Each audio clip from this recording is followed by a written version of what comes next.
All right, welcome back to Problem Solver Politics. I am your host, Cardinellis, with Cody the Oracle. Hey, everybody. And apparently, the LMU debates and the protests between LMU and Sodexo have gotten crazy enough that Tom Perez has had to step in. So there's drama getting fixed by some certain people making all kinds of crazy phone calls. I can't even try to put this all into one sentence. I defer to Cody the Oracle's wisdom to tell us what on earth is going on. Okay. Well, I guess put it simply, there was, going back about a week, last Friday, every candidate who is going to appear at the Los Angeles Democratic debates coming up today on Thursday said they will not cross the picket line to appear at the debate. There is a dispute between a local union and a Sodexo is a company that's contracted to the school. Anyway, we'll get into that in a minute because it appears the day's moving forward as scheduled. This is Politico, by the way, is very interested in the debate going on as scheduled because they're one of the co-hosts. It's kind of one of the reasons why I pulled this article up. I want to hear and imagine they were sweating bullets backstage for a few minutes there. So, Democratic debate to move forward after tentative agreement in labor fight. So all 7 candidates who qualified for a televised forum had threatened to skip the event again. They bring up. So they go through a couple things here, just recanting again exactly that there was a labor dispute between Unite Here Local 11 and then Sodexo. It looks like mostly cashiers, cooks, dishwashers, and servers at the university. They're having some labor disputes that went back to March of this year. Now, the news of the day is that the debate's going on, but this is what I really want to talk about. So again, guys, the debate is going on as planned as we go. However, what it took to get there is definitely a story. So, it says here, now the news comes after Democratic National Committee Chairman Tom Perez had stepped in to assist with restarting talks between Local 11 and Sodexo, which the union said began in March, but stalled after workers and students began picketing on campus in November. The candidates pledged last week they would not cross the workers' picket line. Now, what I've heard, and I'll show you guys right now. There's an article from Axios. Now, Tom Perez has stepped in to do something about this. Again, Tom Perez is, chairman of the DNC, very influential figure. There's some reports that by stepped in, where do we have this? That he was spending up to 20 hours over the course of this weekend on the phone negotiating to get these talks back on. And this was the other thing that stuck out to me, Card, and check this out. All right. An internal meeting took place on Monday in the DNC where a small group of surrogates discussed the upcoming debate, and Perez made it clear he'd been working the phones constantly, according to a source in the room. The source added there's no guarantee, so this was before it went through. My point being, though, is that people met on Monday if there's only on in this, and Unite Here Local 11 got a massive boon because Tom Perez stepped in himself to make sure that this went over smoothly because they wanted to have a debate. People were talking they're going to maybe move the location. I figured that was probably off the table, moving the location 3 days out without postponing. So it is going forward as planned. But it did not take... it took no small effort from Tom Perez, dude. I do believe a little bit of this was spin. Oh, Tom Perez, he spent 40 hours. Tom Perez, make him look good. He spent 80 hours on the phone this weekend. But I do believe, man, that this was not an easy fix because these were disputes going back to March. And the reason why I don't believe this was an easy fix for Tom Perez, because the deal that actually got negotiated, according to what I'm seeing here, and I want to pull this up, does not sound like the kind of deal that was going to be negotiated anyway without someone stepping in. So this is a statement from, I believe, the DNC. So Democratic National Committee and Tom Perez worked hard to help bring the situation to a positive resolution. No, the Local 11. Listen to this. The new 3-year agreement between its members and Sodexo includes a 25% compensation increase and a 50% decrease in healthcare costs, as well as greater job security. That's brutal. So Tom Perez How is that beneficial? Definitely got involved. Tom Perez definitely is, there was pressure put on. So I'm not going to get too long into this. What I think happened here, which by the way, whoever is behind this union deserves a raise. Sounds like they've been in these talks since March. Well, you think they deserve a raise? I got to tell you, if I got a 25% reduction in pay with a 25 increase in pay with a 50% reduction in healthcare, there's no way that 25% increase in pay is covering the financial equivalent of the reduction of benefits. No, I don't. That's brutal, man. I think I'd be angry. I'd be spitting nails. You misheard me. The costs go down, not your benefits. You pay less for your health care and get to keep it and make more money. Oh, okay. So it's not a 50% it's a reduction. Sweetheart deal. It's a great deal. My point being, okay, so you're saying a 50% reduction in how much they're paying out of pocket for the same level healthcare costs. Yes. Healthcare costs go down. Wow. And revenue goes you're up. right. That's a sweetheart deal, brother. Because it looks like they had to have this debate go on. You know, I strike. Hold on a second. I strike against Cody the Oracle right now. Let me just get this out. The reason why I think a person deserves a raise is because what I see is happening here. They've been in negotiations since March, and after negotiating this for a while, Stonewall, they realize, hold on, the DNC cannot postpone this any longer. They can't move it. They've already moved the debate twice because of it. So Tom Perez comes in and they get a massive deal. I just think it's awesome, man. That is negotiating. What's like about the art of the deal? That's the art of the deal right there, man. You know what I mean? So I thought that was really cool. I wanted to highlight that because it is important to bring up that this debate is going on. There was talk that it wouldn't. So yes, there will indeed be a debate in Los Angeles this Thursday. Is it good negotiation or is it just desperation and smart timing on behalf of the people that strike? No, because at the end of the day, I had a friend who served in Afghanistan, and he got really, really tired of a certain CO he had that was always trying to change hearts and minds. So he developed his own phrase. He said that if you grab him by the balls, the heart and the mind comes with it. You know what I'm saying? And it seems like this union grabbed LMU by the absolute cojones. Your friend sounds like the failure of American foreign policy of the last 50 years. No, I think what happened here is they realized the talks hit a stonewall. Like, no one was going to budge.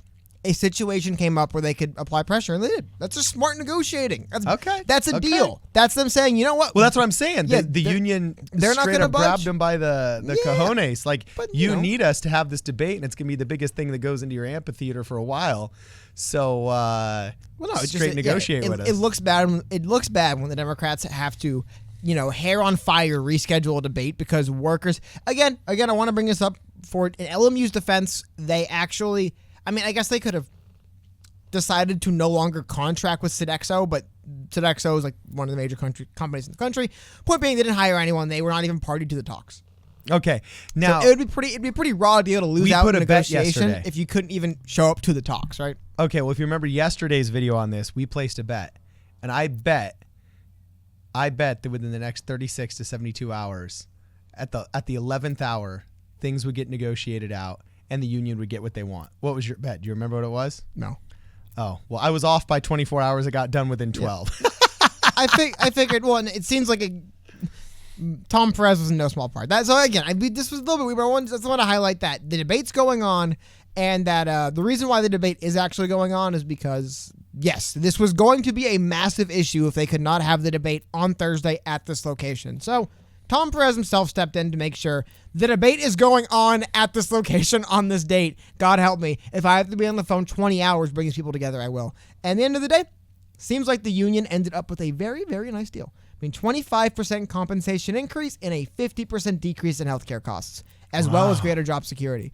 Doesn't mention what they might have had to get up. Maybe they have to give up some stuff in return. I'm just saying, it sounds like everything turned out right for just about everyone, because also, like I said, Sodexo's a massive company that contracts across the country. Pretty sure they can afford it. So, anyway, that is not the only thing that came out newsworthy about the debates, however. Okay, hit it.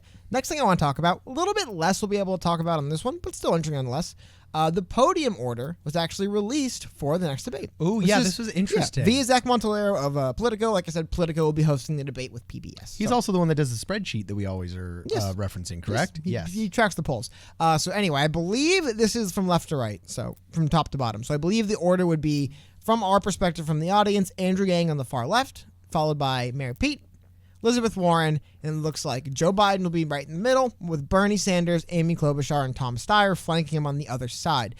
People are already making jokes that with Pete and Andrew next to each other. A lot of people criticize Pete Buttigieg for basically, this is like co-opting a lot of what Andrew Yang says. However, okay. I think some part of the Andrew Yang be part whispering of the being answers right. into his ears, or will he be stealing what he's saying? But I think part of the problem with being right is a lot of people start sounding like you. You know what I mean? Like when you're right on something, it sounds like I don't know, weird aside, but it's like when people, if you get onto a fad early enough, when people come around later, they don't know you're on the fad early. They're like, oh, you jumped on the fad too. I'm like, no, I've been here the whole time. Yeah. You guys made it the fad. They're like, no, it's like whatever. Bernie Sanders when he's like, I wrote the damn bill. Yeah, Yeah, well, that was kind of just like people need to come up with better slogans for politicians. They really aren't good at coming up with their own slogans, like on the fly. Like professional wrestlers got to have I don't know. Professional wrestlers can get anything over. Politicians, like if anything ever gets over for a politician and people like it, they just run it into the ground. Going way off topic. There's a not a politician, but an athlete, Aaron Rodgers, who he used to talk about drinking, I think it was scotch after a game, people, and then he keeps bringing it up, and even like Aaron Rodgers fans, like, dude, knock it off. Like, there was a time we thought it was neat how you brought it up, but now, please stop. And I don't know if we got onto this topic. Actually, Andrew Yang did say he was excited to surround himself with intelligent people of all parties and all creeds and all philosophies. And he was going to create several bureaus that would address certain issues that he saw needing addressing in American society. What if he just assigned an emeritus world wrestler to every politician that is struggling in the polls? Just help him kind of like Steve Knight here in California 25 could use one. I figured out why it won't work. I figured out why it won't work. Why? In order for a professional wrestler to be able to accurately help the politicians would have to actually care people think about them. And apparently they don't. That's all it's about. Everything that's one of the reasons why they're able to motivate a crowd. Like, that's all wrestlers do is move crowds one way or the other. Politicians don't care what you think, because guess what? I got your vote. That should be part of freshman orientation. Freshman orientation for all of the new congressmen and senators when they show up in Washington, D.C. There should be a rink. There should just be a rink there. You know what the actual orientation is, though? We're off topic, but I feel like the actual orientation ends up being like, your constituents, they're garbage. Forget about them. You're one of us now. Anyway, so this was the order. Any other things that stand out?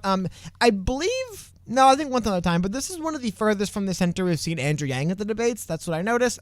Warren and Biden are basically, the three in the middle are basically always in the middle. Yeah. Because we've narrowed the field down, we're not seeing people that used to kind of bookend more often, like Julian Castro and others. Now we're seeing Tom Steyer and Andrew Yang. A little unfortunate. We're not going to have Steyer and Yang next to each other because they seem to have pretty good camaraderie. They seem to like each other. Well, the only thing it's kind of fun last debate them being next to each other. So them being on opposite sides of the horseshoe will be weird. But it will also be a little bit neat to see a field this small.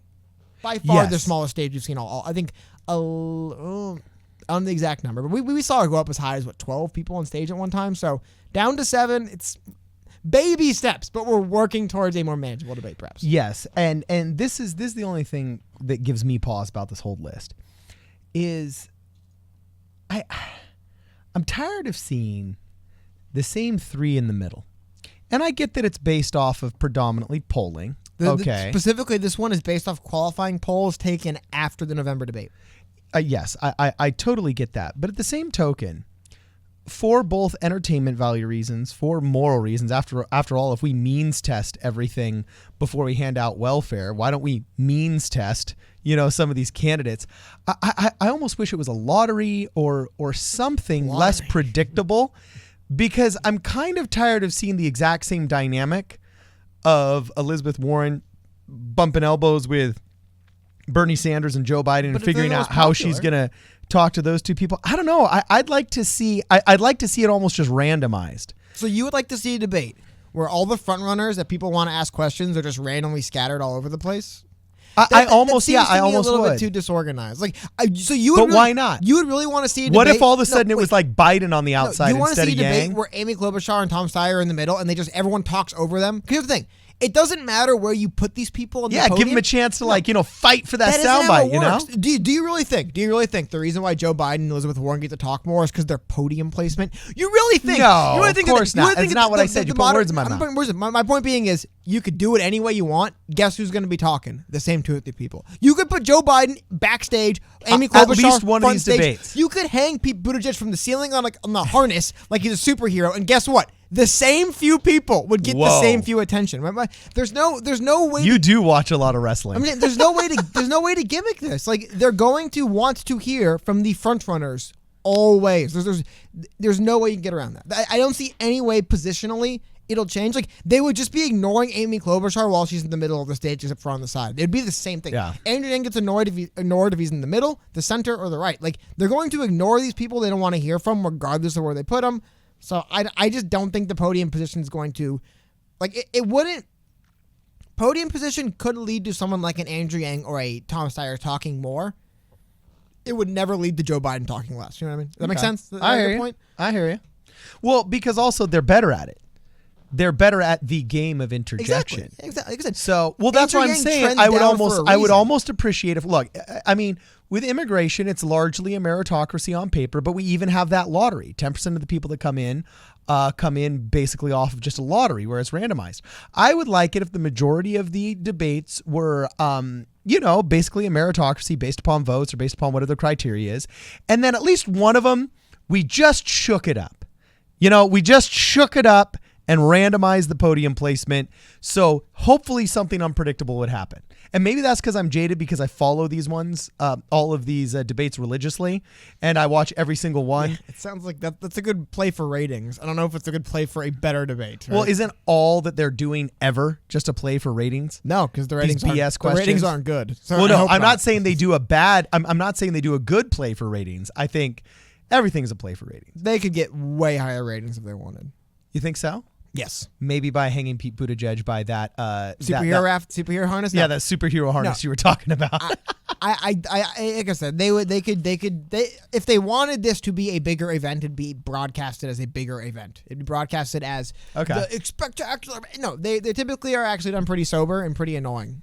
Pretty just we're having the debate. Like they'll have like this 2-hour pre-show, and it's like no one says anything. Like you can do a 3-hour pre-show to the Super Bowl.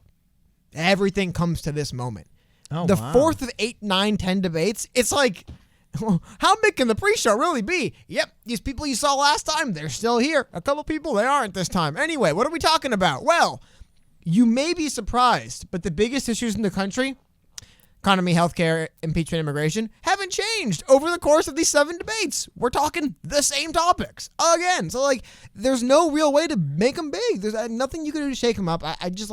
I personally like having just a fair way of organizing the people. Because like I said, if they want to hear from someone, you can put them in the audience. They'll hear from them. You know what I mean? Put them in the camera well in the last Joe Biden, the most questions.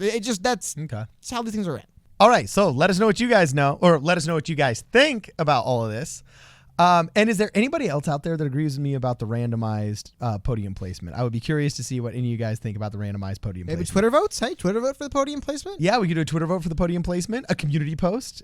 The DNC. The DNC can have like a poll for the placement even. Oh, that would be a good idea. Yeah. That would be super interesting. So anyway, let us know what you guys think. If you haven't a chance to like yet, please like. If you haven't a chance to subscribe, please subscribe. If you want to contribute to the channel, there's going to be a link to PayPal in the description. You can always pick up a hat at problemsolverpolitics.com and make sure you call us at 1-833-PSP Radio and leave us a voicemail. This is Problem Solver Politics. We will see you guys in the next video.